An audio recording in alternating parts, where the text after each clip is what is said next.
Cuánto más cuando venimos a adorarlo, cuando venimos a alabar su nombre, cuando venimos a rendirle nuestras pleitesías, nuestra adoración, nuestra alabanza. Y hoy día estamos aquí para eso. Que la gloria sea para nuestro santo y bendito Señor, que merece todo el honor y la gloria.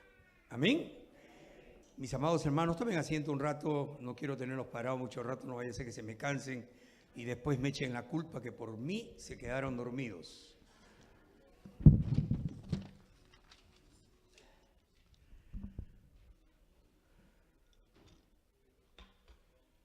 Me gozo cuando escucho las alabanzas, sobre todo cuando estas alabanzas están orientadas a enaltecer el nombre de Cristo Jesús. La iglesia del Señor tiene que entender que la única dirección, el único objetivo es poder enaltecer el nombre de nuestro Señor. Por eso es que la palabra nos dice que demos gloria a quien gloria merece. Y el único que merece esa gloria es nuestro Señor Jesucristo. Amén. Por eso es que le damos toda la gloria, Él es merecedor de toda la gloria. Amén. Y eso es lo que el cristiano verdaderamente debe hacer. Es decir, aquel creyente que ha entendido el concepto de su llamado, el concepto de su salvación, que es en Cristo Jesús. Y hoy día quisiera tratar con ustedes un tema que es muy interesante, muy hermoso, salvaguarda a una de nuestras confesiones de fe, que es el Catecismo de Heidelberg. Hoy día nos tocaría el domingo 14. Quiero tratar con ustedes acerca de esto y he titulado esta exposición como la concepción divina. La concepción divina. Y voy a agradecerles que me acompañen al libro de los Hebreos. Carta a los Hebreos.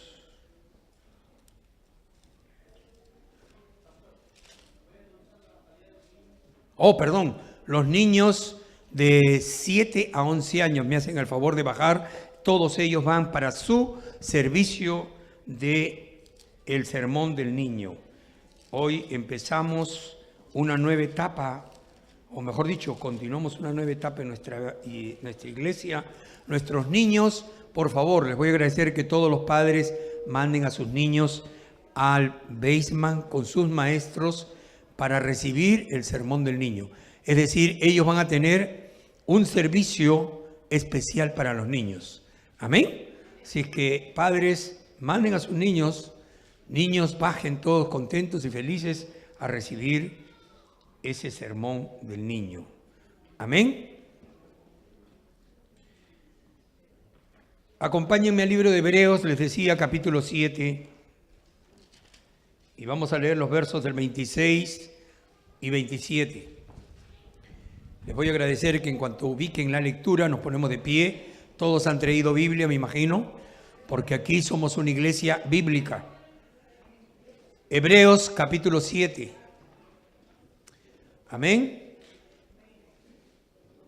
Hebreos capítulo 7. Tengan la amabilidad de abrir sus Biblias.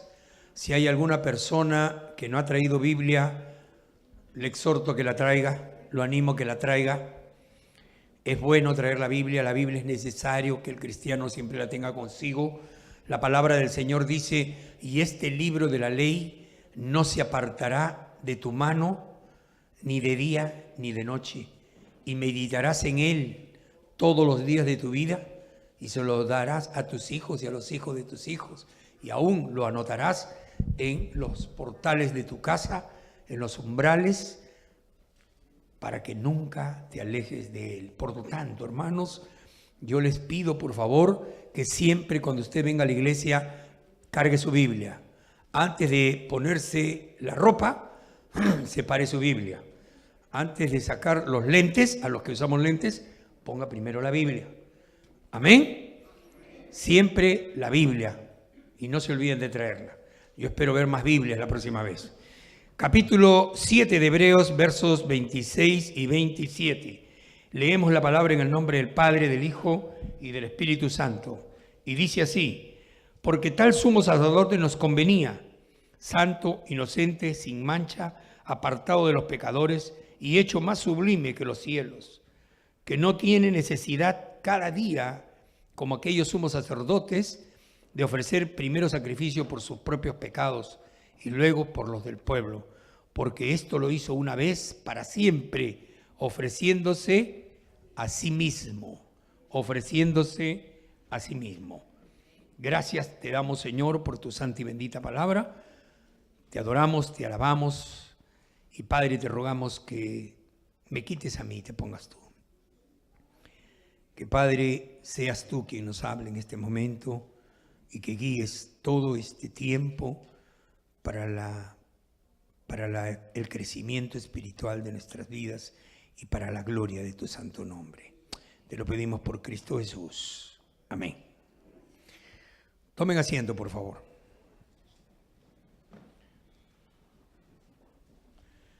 Desde los inicios de la creación,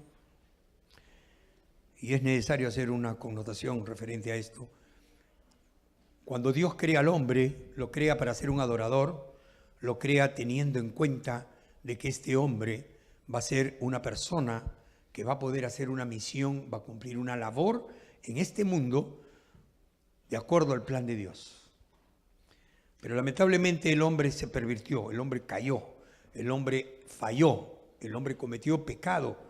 El error que tuvo fue que lamentablemente el hombre no supo mantener su integridad delante de Dios. Y al pecar el hombre, transmitió ese pecado al resto de la humanidad. Por eso es que cada uno de nosotros cuando nacemos ya con el pecado original. Nuestros hijos nacen con el pecado original. Nuestros bebés, niños, aún así, cuando ya nació, ya viene trayendo el pecado original. Por lo tanto, era muy necesario que Dios tenga que estructurar un plan de salvación para el ser humano. Ese plan de salvación tenía que darse en este mundo. Ahora bien, si nosotros revisamos el libro del Génesis, vamos a ver, y ustedes seguramente me van a dar la razón en lo que yo voy a decir, que el Señor ya había dispuesto que el hombre, que el ser humano tenga que rendir sacrificios a Dios. Es decir, honrar a Dios con algún sacrificio. Caín y Abel llegaron trayéndole sus ofrendas a Dios, sus sacrificios a Dios. Y eso lo vemos cuando leemos las Santas Escrituras en el libro del Génesis, en los inicios. Caín y Abel vinieron trayendo sus ofrendas. El problema fue que una ofrenda fue agradable a Dios y la otra no. Esto ya lo hemos hablado en alguna otra ocasión, referente a que todo depende con qué intención traemos nuestras ofrendas al Señor. Con qué intención traemos todo lo que le damos a Dios. No solamente lo que nosotros otorgamos. Cuando usted da el diezmo, cuando da la ofrenda, cuando usted ofrece algo a Dios, no solamente tiene que ser material. Muchas veces es lo que nace de nuestro corazón.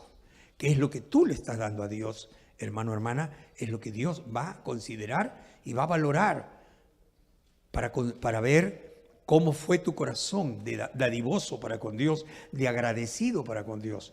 Tenemos que ser cristianos agradecidos. No podemos ser cristianos nominales. El cristiano nominal no es aquel que agrada a Dios.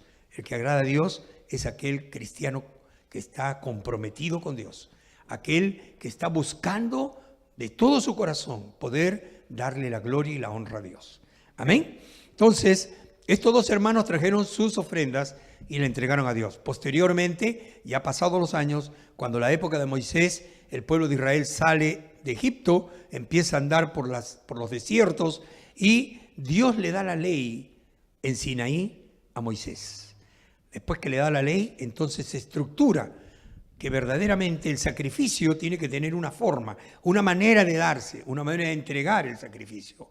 En ese momento Dios ve, el pecado del hombre había alcanzado connotaciones innumerables, incalculables, y lamentablemente ya era necesario normar este sacrificio, esta forma de remisión de pecados. Entonces Dios le da la ley, haciéndole ver al hombre que tenía que sacrificar un animal engordado una vez al año, para que ese animal, la sangre de ese animal, al ser rociado sobre el altar, el hombre pueda conseguir la remisión de sus pecados que habían cometido durante todo el año.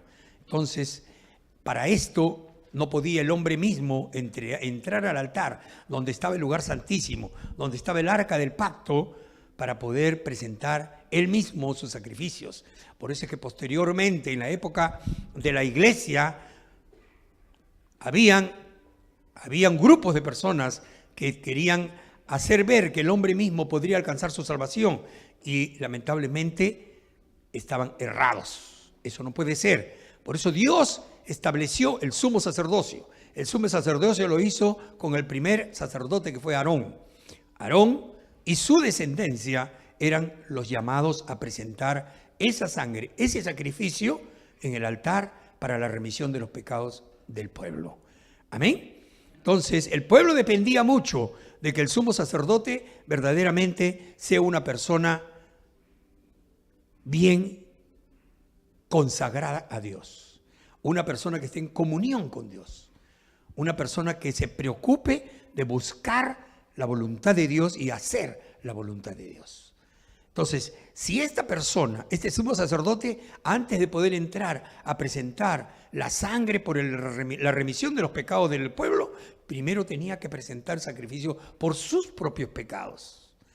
Y yo quiero que ustedes tomen atención a esto que les estoy diciendo, porque si este hombre tenía que presentar sacrificios por sus propios pecados, quiere decir que él no era perfecto. Él también era un ser humano, era imperfecto, él también era pecador, era susceptible a cometer errores. Era una persona como cualquiera de nosotros que comete errores. ¿Amén? Entonces, durante el año, el sumo sacerdote también pecaba. No es que era como hoy en día nosotros vemos que mucha gente cree que el Papa es infalible, que el Papa no comete pecados, que el Papa es santo, que el Papa, etc. Y por eso que lo adoran. Es un error, es un ser humano, comete errores, comete pecados. Él también en algún momento tiene que postrarse delante de Dios a pedirle: Señor, redime de mis pecados. Tiene que reconocer, tiene que arrepentirse. Entonces, el sumo sacerdocio que estableció Dios en el Sinaí tenía que cumplir con estos principios para poder ser calificado para entrar al lugar santísimo. Al lugar santísimo no podía entrar nadie, porque ahí estaba la presencia de Dios. La palabra nos dice y nos revela que aquel que entraba manchado de pecado al lugar santísimo caía fulminado.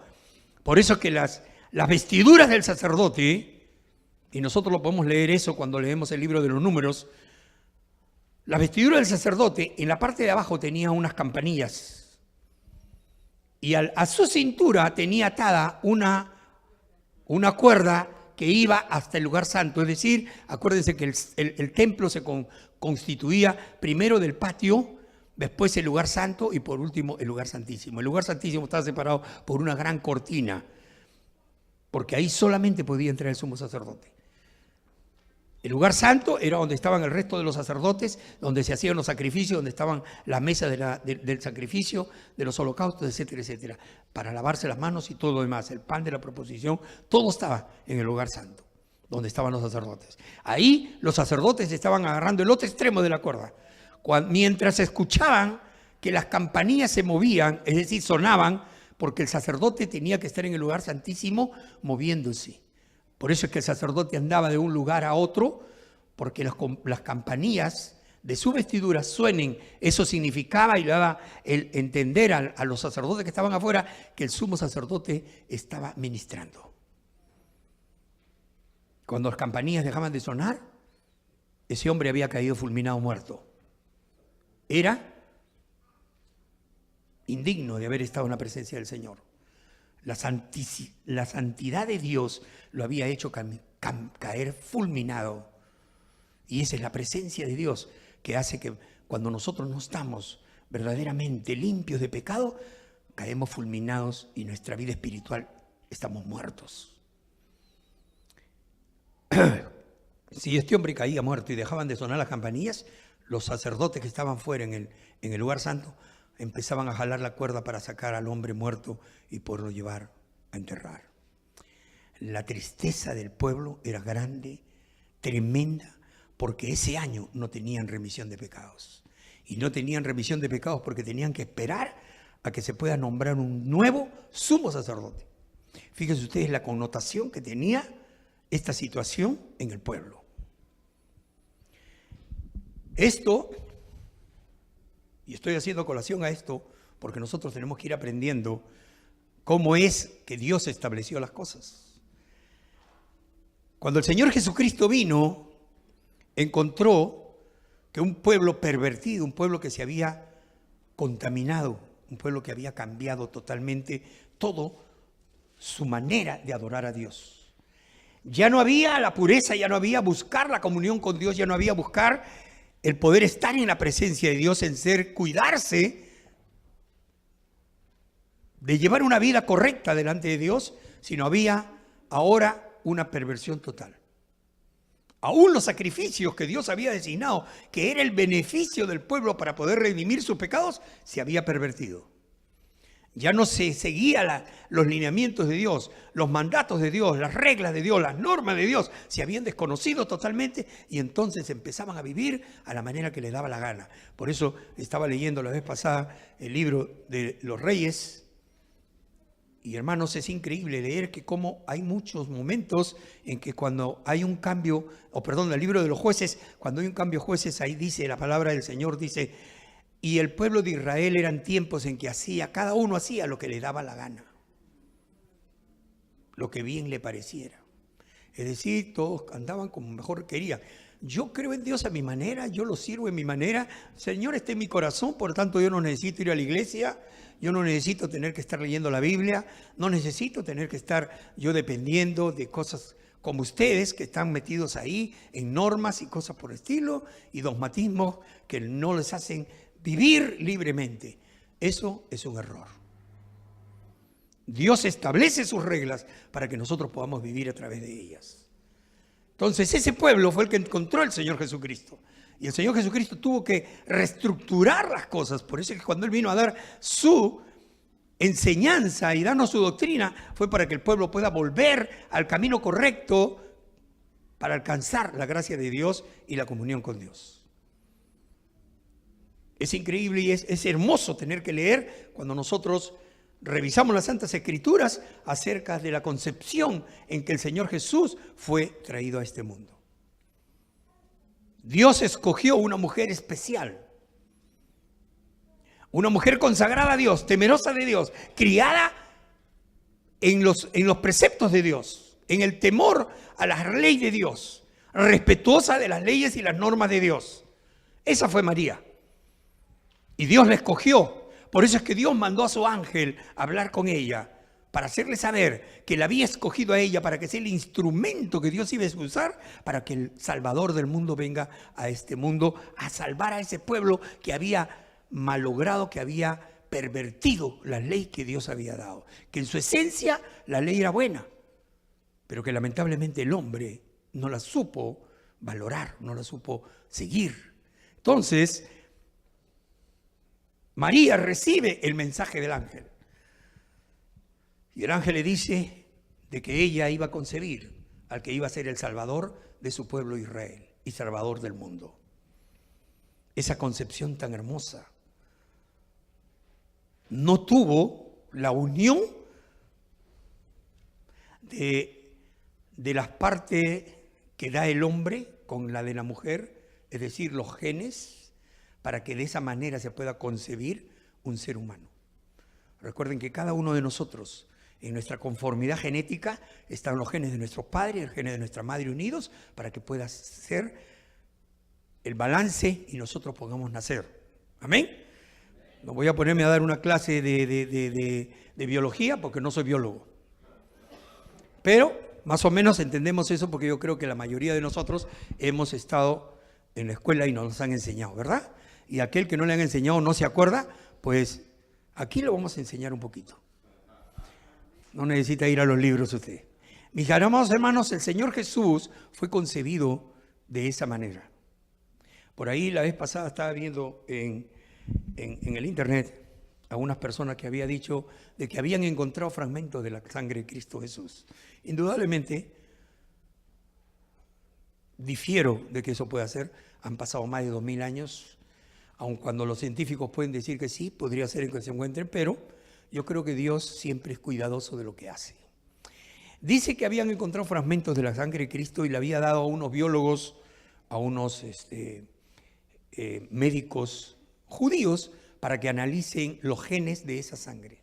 Dicen que cuando hicieron el análisis, y lo hicieron varias veces, solamente encontraron genes de la madre, pero no del padre. Eso hacía ver de que cómo podría ser que esa sangre exista. No podría existir una sangre si no contiene ambos genes. Y solamente el gen de la madre no podría dar concepción ni podría dar nacimiento a nada.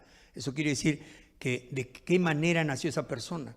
Era la forma en que estas personas habían dicho de que tendría que haber sido una concepción divina.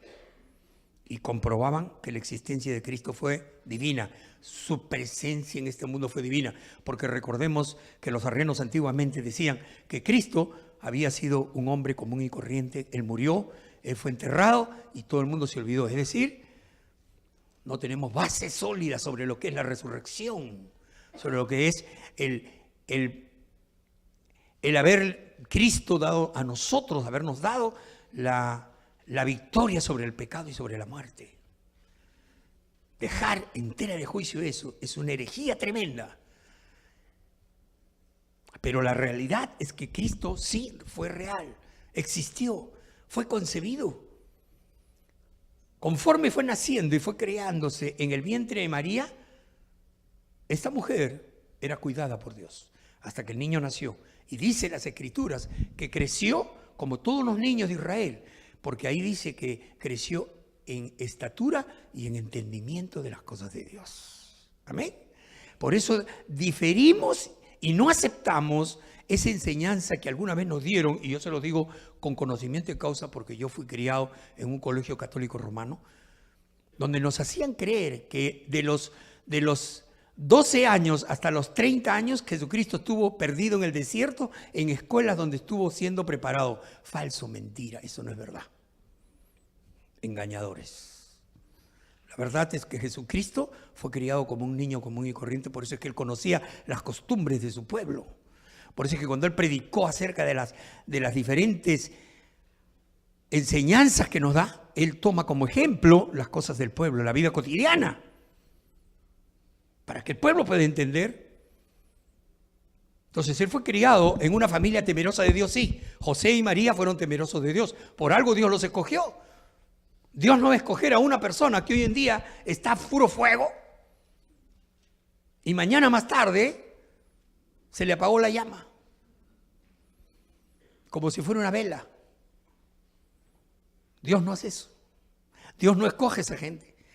Dios escoge a aquel que tiene la llama constantemente fluyendo, flameando, constantemente la tiene encendida, porque ama a Dios con todo su amor, con toda su mente, con toda su alma y con todas sus fuerzas.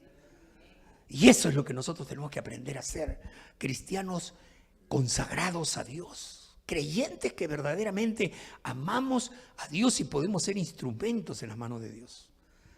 La concepción de Cristo fue tan hermosa, porque Dios escogió a esta mujer y nos hace ver a nosotros que la misericordia de Dios vino para con nosotros de tal manera que nosotros podemos alcanzar y podemos tener la certeza de que cuando Cristo vino y fue concebido, vino a ser perfectamente hombre como también era perfectamente Dios. Nadie puede negar que Cristo era perfectamente Dios, porque nadie pudo haber hecho las cosas que Cristo hizo. Y dice Juan al final de sus cartas, y si se redactaran todas las cosas que el Señor hizo, no alcanzarían los libros del mundo, porque hizo tantas cosas. Levantó muertos, sanó a los enfermos, hizo ver a los ciegos, hablar a los mudos, oír a los sordos, caminar a los paralíticos. Hizo las cosas que nadie podía hacer, que aún la ciencia no podía hacer. Curaba a los leprosos, hacía revivir a los muertos, aún cuando pasaban del tiempo prudencial en que ya el organismo, es decir, la carne de uno, empieza a deteriorarse. El Señor Jesús vino a hacer todas esas cosas. Y fue para el beneficio de la humanidad, por el amor a nosotros. Él hizo todas esas cosas. Manifestó su divinidad para que el mundo pueda creer en Él. Por eso es que me encanta cuando leemos, porque la luz vino al mundo y los hombres prefirieron más las tinieblas que la luz. Pero la luz vino para alumbrar al mundo y para que el mundo sea iluminado por él. Ese era el Señor Jesús. El Verbo hecho carne vino a este mundo para que se creyera y se le siguiera. Cuando Cristo nació, miren cómo Dios es tan maravilloso que Él va considerando todos los aspectos históricos y los aspectos espirituales y aún proféticos. Todos los enjuga el Señor para poder hacer una enseñanza tremenda. Cristo nace no solamente porque de un momento a otro se le ocurrió a Dios, sino porque tenía que haber un linaje. Miren, las promesas que Dios da por eso permanecen para siempre, hermanos amados. Cuando Dios le da la promesa a David, porque David era de acuerdo al corazón de Dios, le dice, de tu linaje me saldrá un Salvador. Y del linaje de David tenía que venir el Señor Jesucristo. La vez pasada estábamos conversando aquí en la iglesia con algunos hermanos y veíamos que cuando se estudiaba sobre la genealogía del Señor Jesucristo, veíamos nosotros que esa genealogía venía en orden de José, no de María. Y como les decía hace un rato, los genes del Señor estaban en María, los genes de María estaban en eso, pero no estaban los de Dios, porque los de Dios eran exclusivamente de Cristo. Él es Dios. Amén. Por lo tanto, veíamos nosotros que la genealogía del Cristo Jesús viene en José, pero José no fue el padre que lo engendró, sino fue su padre de crianza, pero fue determinado por Dios. Y del momento que Dios determine esa paternidad, es válida. Entonces el Señor Jesús tiene el linaje de David por medio de José. Y si nosotros leemos las Santas Escrituras, podemos ir viendo en Mateo, el primer capítulo, podemos ver sobre la genealogía en la que el Señor Jesús vino. Entonces, de ese linaje vino el Rey del mundo. ¿Quién era el máximo y más extraordinario, el Rey que siempre el pueblo de Israel había admirado y que hasta el día de hoy admiran y esperan? El Rey David. Porque ellos todavía están esperando que venga el Rey David. Se basan en la promesa que el Señor les dio. Y ese ser que tenía el linaje de David vino al mundo. Primera de Juan 1:20 nos dice, si gustan me acompañan a la Biblia, tienen la facilidad de poderlo encontrar rápidamente. Primera de Juan 5:20. Pero sabemos que el Hijo de Dios ha venido y nos ha dado entendimiento para conocer al que es verdadero, es decir, a Cristo Jesús. Y estamos en el verdadero, en su Hijo Jesucristo. Este es el verdadero Dios y la vida eterna. No hay nada que dudar. Yo siempre he dicho, la Biblia no necesita explicación. La Biblia misma se explica. Nosotros podemos tomar un versículo bíblico y ese versículo nos va a llevar a otro, ese nos va a confortar, ese nos va a ayudar, nos va a ampliar el conocimiento que nosotros queramos referente a alguna situación que la Biblia misma presenta. Juan, Evangelio según San Juan, capítulo 1, verso 1. En el principio era el Verbo y el Verbo era con Dios y el Verbo era Dios. Romanos 1:3. Yo no sé si estoy yendo muy rápido, ustedes no me están tomando, pero yo les ruego, tomen nota. Si usted toma nota, va a ser más fácil. Romanos 1:3. Acerca de su Hijo, nuestro Señor Jesucristo, que era del linaje de David, según la carne, no según el Espíritu. Y por último les doy el Salmo 132. Salmo 132.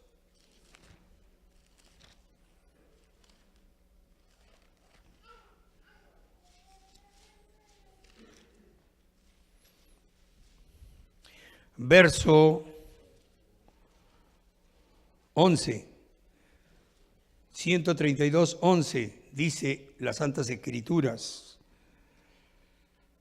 En verdad juró Jehová a David, y no se retractará de ello, de tu descendencia pondré sobre tu trono.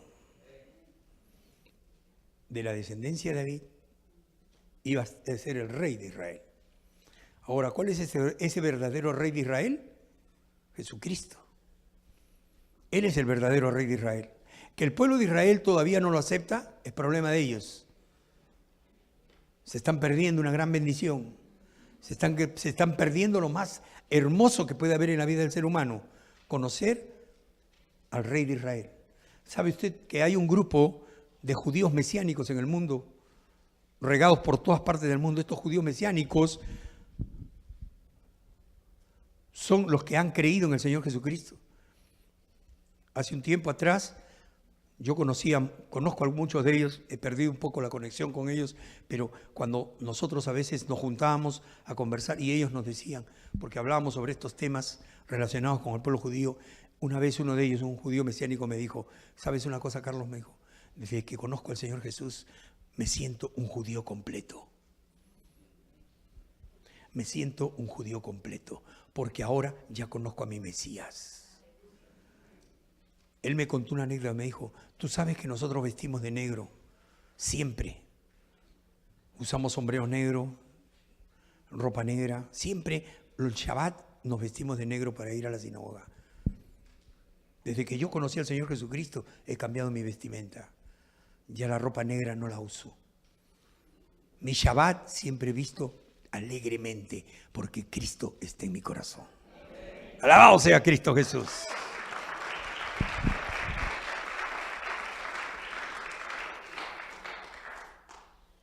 El Señor Jesucristo vino como una función. Su concepción no fue simplemente el hecho de ver un niño que nació de una mujer y que era un niño especial, sino Él venía con una misión de parte de Dios. Me gusta cuando a veces les puedo explicar a la congregación, hacerles ver lo siguiente. Imagínense que la Santísima Trinidad, es decir, Padre, Hijo y Espíritu Santo, se pusieron de acuerdo porque estuvieron viendo el problema de la humanidad. Al ver el problema de la humanidad, se dijeron unos a otros, ¿qué hacemos? Miren lo que han hecho, han pasado por esto, se han pervertido, han caído, ahora ya están perdidos, están en pecado, pero nosotros los hemos creado para que sean nuestros adoradores, para que ellos sean los que cumplan y reemplacen la situación que se tuvo que dar en el cielo, cuando Satanás fue echado y expulsado del cielo. Quedó vacante ese lugar. Entonces tenía que ser cubierto por un adorador. Ese adorador fue el que Dios creó a su imagen conforme a su semejanza. Y quiero hacer un paréntesis en esto porque muchas veces cuando me he juntado con diferentes cristianos y hablamos sobre esto, dicen que hablan de dos atributos, imagen y semejanza. No es imagen y semejanza, no son dos atributos, es uno solo. Lea usted las Escrituras, revise Génesis 1:26 y se va a dar cuenta. Dice, a su imagen conforme a su semejanza, es un solo atributo. ¿Ok? Ahora bien, fuimos creados para ser adoradores. Desde el momento que fuimos creados para ser adoradores, teníamos que cumplir con eso, pero la caída nos sacó de la calificación. Entonces, la Santísima Trinidad estaba haciéndose la interrogante, decía, tenemos que hacer algo. Entonces se estructuraron el plan de salvación. Entonces, el Padre dijo, bueno, yo ya creé, los he creado y he dado la ley. Esa ley no puede ser abrogada, tenemos que cumplirla. Todo lo que Dios hace es perfecto, ¿sí o no? Si todo lo que Dios hace perfecta, entonces la ley es perfecta, tenía que cumplirse. Por eso que el Señor Jesucristo cuando vino dijo, no he venido a abrogar la ley, sino a cumplirla. Y aún ni una tilde, ni una consonante de la ley dejará de cumplirse. Es palabra de Dios. Entonces el Señor vino a cumplir la ley.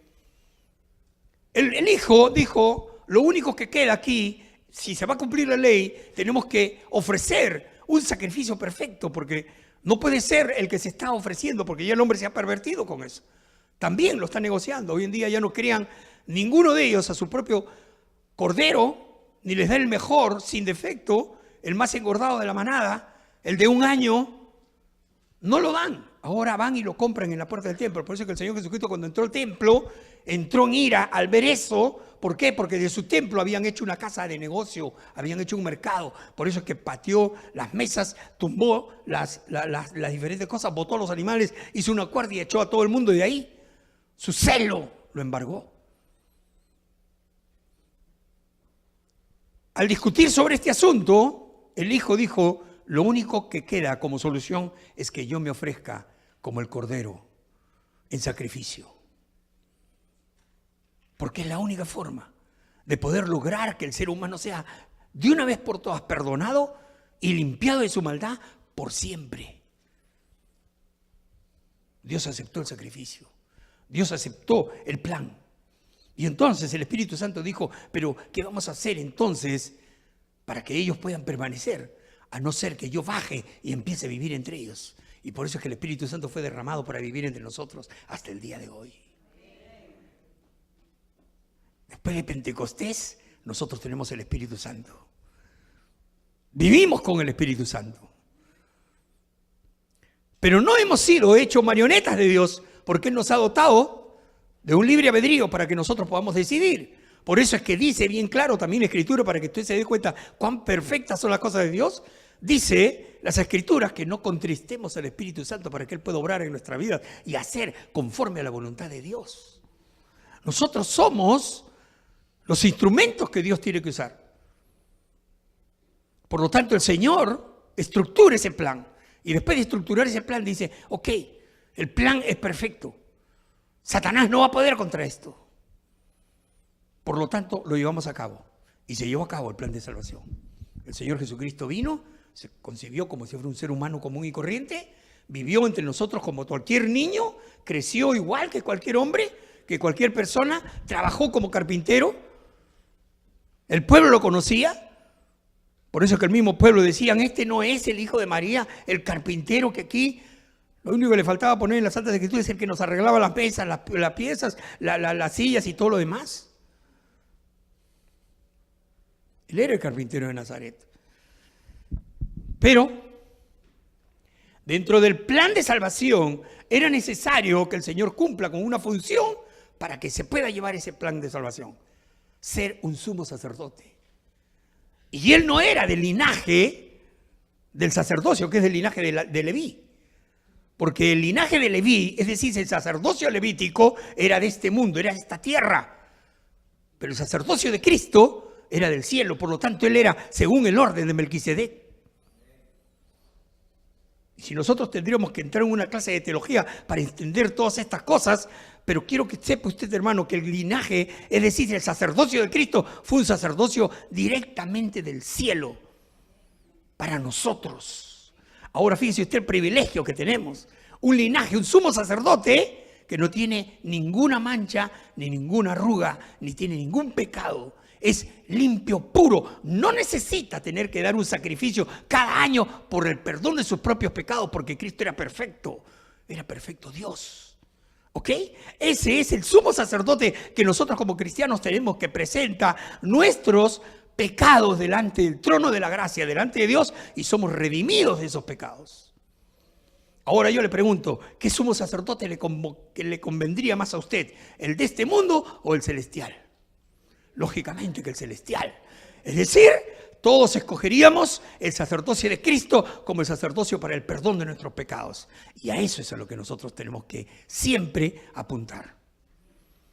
Prefiero el sacrificio de Cristo, el sacerdocio de Cristo. Es mi sumo sacerdote. Y si lo acepto como tal, pues entonces tengo que vivir de acuerdo como Él es. Ahora bien, nosotros estamos llamados a entender que cuando el Señor Jesucristo fue hecho sacerdocio, y yo quiero que usted no se olvide que estamos leyendo el libro de los Hebreos, y si tiene todavía su Biblia en el libro de los Hebreos, le voy a agradecer que usted vuelva a mirar el versículo o el pasaje que estamos mirando, capítulo 7, verso 26, mírelo, revíselo y se va a dar cuenta de lo que estamos hablando. Dice el Señor, porque tal sumo sacerdote nos convenía.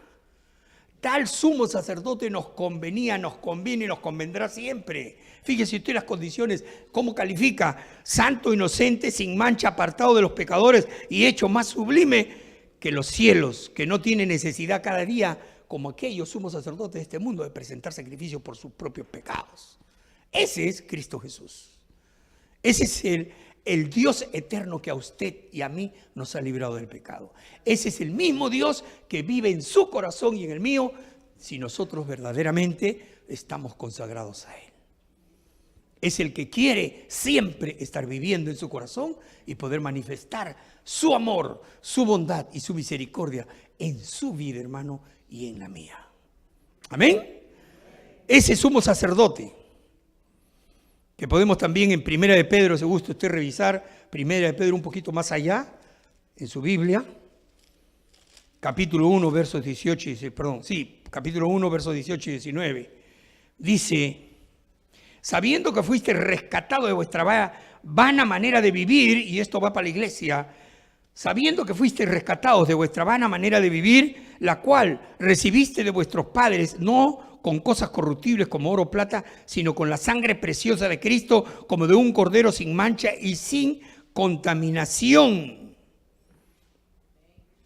Eso es lo que nosotros hemos recibido. Eso es lo que nosotros tenemos para alcanzar el perdón de nuestros pecados. Ahora, hermano, hermana, usted me dirá: pastor, está bien, entendemos estos principios cristianos porque es el fundamento de entender cuál es nuestra salvación.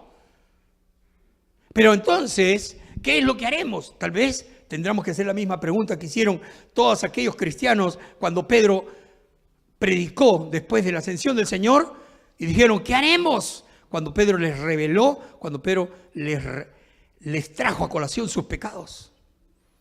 Y Pedro dijo: arrepiéntanse. Arrepiéntanse de sus pecados. Corrijan sus vidas. Volvamos al camino correcto que nos lleva a la salvación.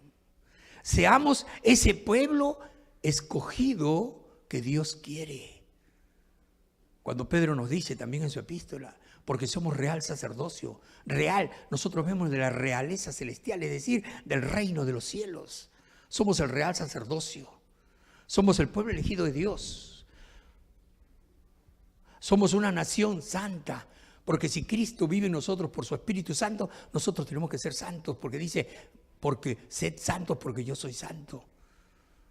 Y tenemos que ser como Él dice que seamos. Ese es los atributos que nosotros debemos de tener para calificar como hijos de Dios, para calificar como los instrumentos que Dios tiene que usar en este mundo. La concepción de Cristo,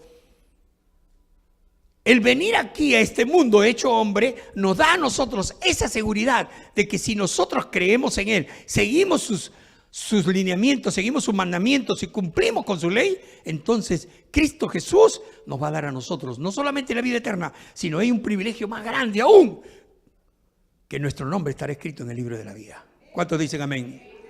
¿Cuántos dicen amén?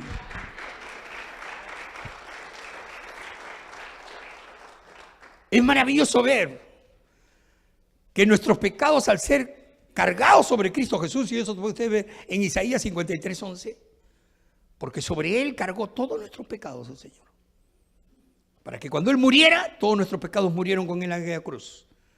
Pero hay una cosa que fue hermosa: para que se dé este plan de salvación de acuerdo al plan estructurado por la Santísima Trinidad, era necesario que esto sea culminado hasta su perfección. Por eso es que la palabra de Cristo en la cruz, cuando dijo consumado es, estaba dando a entender: se acabó. Ya cumplimos con el plan que habíamos estructurado. Se ha llevado a cabo conforme lo habíamos estructurado. Está hecho todo. Ya no hay más sacrificio. Hasta aquí el hombre estaba dependiendo de sí mismo. A partir de aquí ya no depende de sí mismo. Ahora depende de mí, dice el Señor. Y nosotros dependemos de Dios. Eso es lo que nosotros tenemos que entender. ¿Amén? Ahora, teniendo una salvación tan grande, ¿cómo no habíamos de acrecentar nuestra fe? ¿Cómo usted no puede creer en que la voluntad, el poder de Dios se puede hacer en su vida? Nuestra fe tiene que ser acrecentada sabiendo todos estos conceptos, para que de esa manera nosotros sepamos que todo lo que le pidamos a Dios en oración, creyendo, lo recibiremos. ¿Cómo no podemos pensar de que tenemos que ser agradecidos? ¿Cómo no habríamos de acrecentar no solamente esa fe, sino también nuestro agradecimiento a Dios? Yo creo que cuando nosotros recibimos una bendición tan grande de parte de Dios, en nuestro corazón, en nuestro interior, se produce una emanación inmediata de agradecimiento. Pero el agradecimiento no puede ser temporal, tiene que ser continuo, tiene que ser perenne, tiene que ser perpetuo. No puedo dejar de agradecerle a Dios por las bendiciones que me ha dado. Yo una vez les conté mi testimonio. Dios me rescató. No una vez, varias veces me rescató de la muerte. La última vez, siendo creyente, me rescató de la muerte en el año 2001, cuando sufrí un accidente y los médicos ya prácticamente me daban como muerto. Sin embargo, Dios dijo no. El hombre dice que no, pero yo digo que sí, y lo voy a levantar, y me levantó. Los médicos dijeron a mis hijos, le dijeron, si tu padre vive, si tu padre sale de esta, no va a poder caminar, va a quedar lisiado, va a quedar mal. Sin embargo, Dios dijo, eso dicen ustedes, pero yo digo no. Yo digo que sí, va a caminar. Yo digo que no solamente va a caminar, va a correr, va a saltar, va a brincar y va a fastidiar bastante también. Y ahí estoy. Y si quieren ustedes que yo no fastidio, pregúntenle a mi esposa. Ella es la que puede dar la certeza de quién soy. Amén. Y todos nosotros, no se escapamos nosotros, ¿eh? Así que, Francisco, no te rías mucho. Bendito sea nuestro Señor Jesucristo, que nos hace entender estas cosas. Tenemos que vivir agradecidos de Dios, hermano, hermana. Ahora, el otro concepto que nosotros tenemos que entender en esto es que no solamente tenemos que acrecentar nuestra fe y ser agradecidos, sino que también tenemos que obedecer a Dios. Mira, hermano, a mí me encanta esa parte de la Biblia. Cuando yo una vez leí esa parte de la Biblia, me chocó. Fue como una descarga de electricidad en mi vida, en mi corazón, que me hizo ver, me sacudió, porque ¿saben lo que dice? Dice, cuando tú dejas de cumplir un concepto de la ley, has incumplido toda la ley. Porque a veces nosotros tenemos tendencia a justificarnos. Ay, no, pero yo no le hago mal a nadie, yo ayudo a este, yo ayudo al otro, cada vez que puedo le doy de comer al hambriento, ¿sí? Pero nunca vas a la iglesia. Sí, pero nunca lees la Biblia. Sí, pero nunca estás congregándote con Dios. ¿Cuánto tiempo ahora? Ay, no, pero pastor, yo oro siempre. Yo siempre voy a la iglesia. ¿Cuántas veces has ido? ¿Cuántas ha sido la última vez que fuiste? Yo fui hace más o menos 2 meses. Pero pastor, en el año yo he ido 2 veces, 3 veces a la iglesia. O sea, yo voy siempre. Hey, ¿te estás justificando? Dios no quiere eso. Esa no es la obediencia que Dios quiere. Dios quiere que tú seas constante en tu comunión con Él. Ven todos los domingos ven a la iglesia. Porque necesito de Dios. Así conforme todos los días necesitas dormir para que se te recarguen tus energías, para que tu batería se recargue, todos los domingos necesitas estar en la iglesia para llenarte de Dios, para que tus baterías espirituales se recarguen. ¿Amén? Y quiero terminar simplemente con decirles que la magnificencia de la labor de Cristo Jesús en nuestras vidas es que Él constantemente esté intercediendo por nosotros allí en los cielos. Si usted lee 1 de Juan, capítulo 2, verso 1, usted va a leer lo que dice el Señor. Hijitos míos, esto os escribo para que si alguno de vosotros pecare, abogado tenemos para con el Padre a Jesucristo el justo, quien intercede por nuestros pecados siempre. ¿Me escucha bien? Él intercede por nuestros pecados siempre. No un momentito, no cada vez que se acuerda, no si de repente deja de hacer algo. No. El Señor tiene la capacidad de tener todo en control. Por eso es Dios, por eso creemos en Él, por eso amamos a Él y por eso tenemos que servirle a Él. ¿Cuántos dicen amén? Póngase de pie y vamos a orar.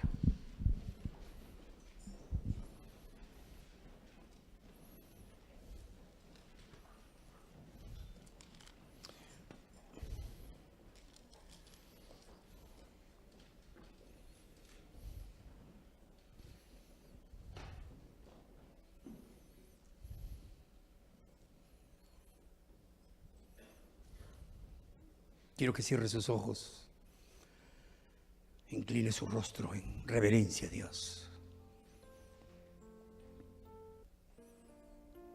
Y quiero que en este momento nos concentremos en la persona de Jesucristo. Porque Dios muestra su amor para con nosotros en que siendo aún pecadores, Cristo murió por nosotros. Pues mucho más estando ya justificados en su sangre, por Él seremos salvos de la ira. De esa ira que Dios debía derramar sobre el mundo pecador. De esa ira que Dios debería derramar sobre aquel que transgrede su ley. Sobre todo aquel que no quiere creer en Cristo o que no quiere aceptar los preceptos de Dios. Pero Padre, a ti te damos gracias en esta hora. A ti te bendecimos, Señor. Ante tu santo y divino trono de gracia nos postramos con corazones contritos, humillados, con el deseo innato de poderte pedir perdón y de rogarte, Señor, que en tu misericordia infinita, la cual nunca deja de ser, porque eres tardo para la ira, pero pronto para la misericordia, tú nos levantes, tú nos limpies, tú nos restaures, tú nos redargullas. Padre, que nuestra vida está dependiendo de ti. Y no queremos otros, sino tú tan solo, porque tú eres el único que ha calificado, Padre, para poder hacer esto posible en nuestras vidas. Señor Jesús,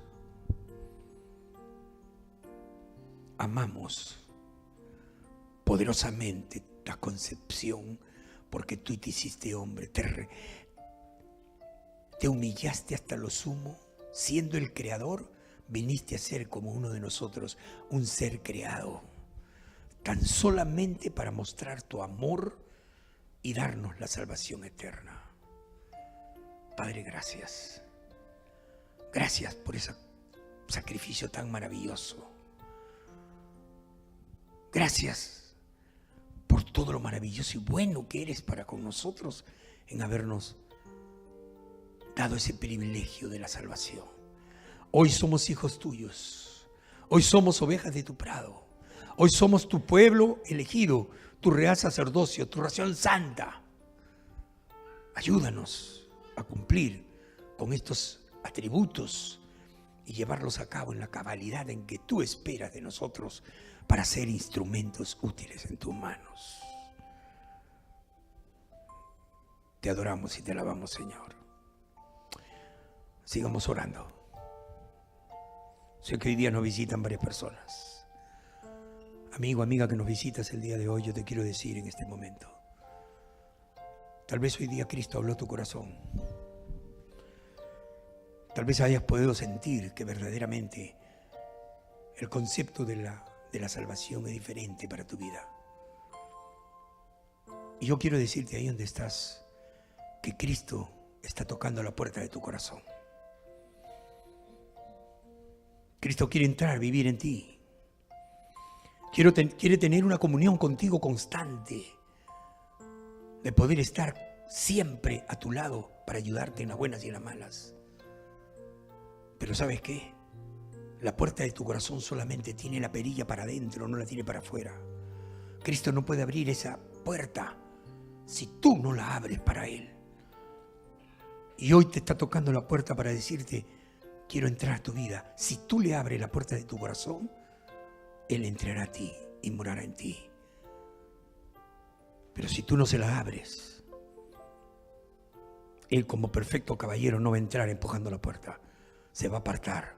Tal vez estás perdiendo la oportunidad más grande de tu vida de recibir al Señor como tu Señor y Salvador. Si quieres recibirlo, yo te ruego que ahí donde estás, levante tu mano. Quiero orar por ti. Si verdaderamente quisieras recibir a Cristo como tu Señor y Salvador, levanta tu mano. Dios te bendiga. Levanta tu mano grande, levántala bien. Quiero verla, Dios te bendiga. Sé que muchas veces cuando llegamos a este momento tenemos una lucha tremenda.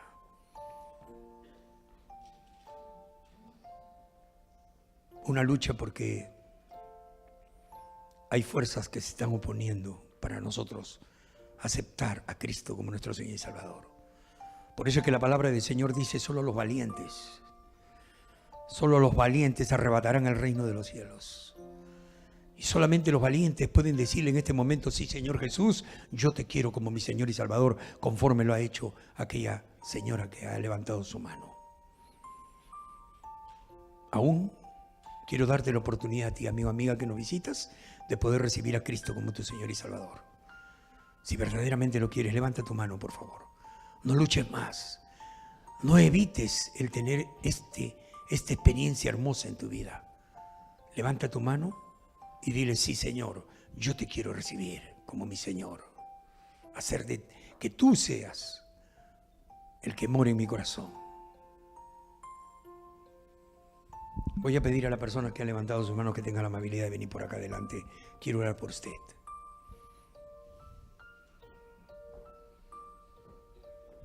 Si hay alguna persona que todavía sigue luchando y quiere venir a los pies de Cristo, el altar está abierto para que usted venga y se una a este altar para recibir a Cristo. Quiero orar por usted. Quiero pedirle a Dios que bendiga su vida.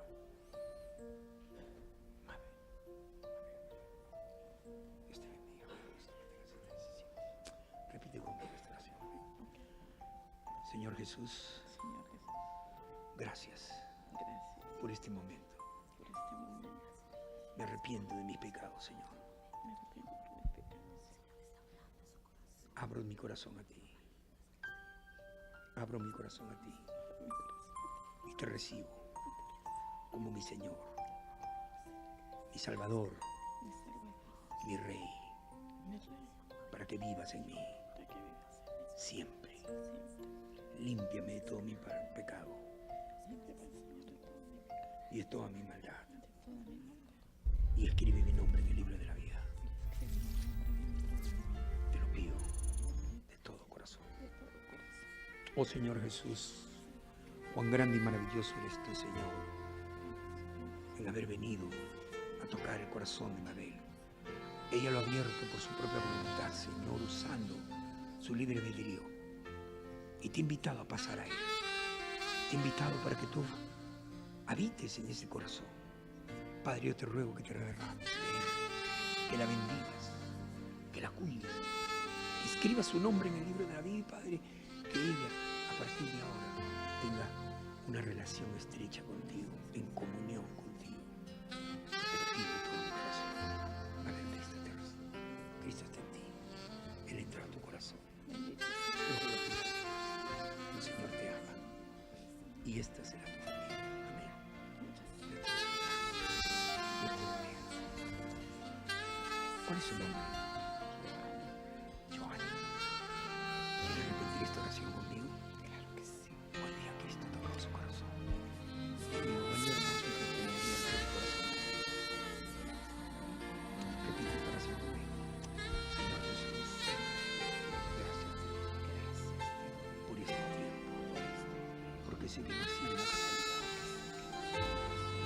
una estrella, porque has querido tener un encuentro conmigo. Padre, te he abierto mi corazón y me arrepiento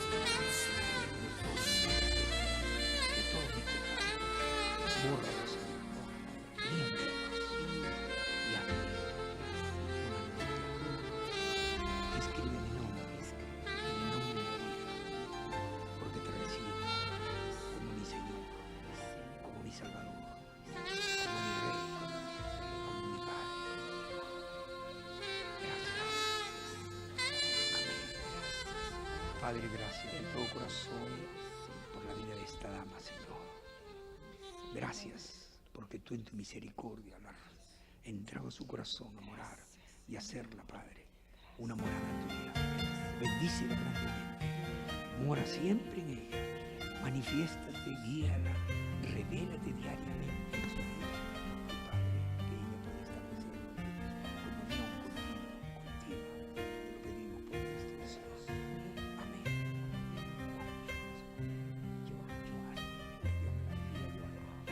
Perdóneme, pero que Dios la bendiga. Pueden pasar a sus asientos. Alabado sea Cristo Jesús. Demos un aplauso a Cristo.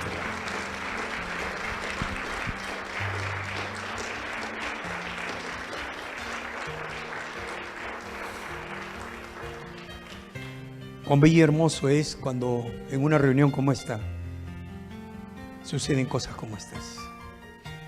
Solamente eso nos hace ver que todavía nuestro Dios tiene planes de vida eterna para este mundo. La cosa no está perdida, a pesar que veamos que abunda el pecado en el mundo. Pero dice la palabra que donde abunda el pecado, sobreabunda la gracia. Sobreabunda la gracia. Y eso le damos gracias a Dios. Joanny y Mabel, quiero que sepan que ustedes ahora son hijas de Dios. Y nosotros también somos hijos de Dios. Por lo tanto, ustedes y nosotros somos hermanos.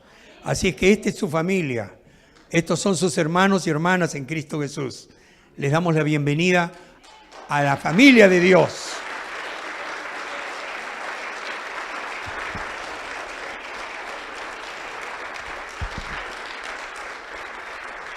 Gloria al Señor. Les ruego que tomen asiento y vamos a continuar con el servicio. Parte de la adoración a Dios. Parte de la adoración a Dios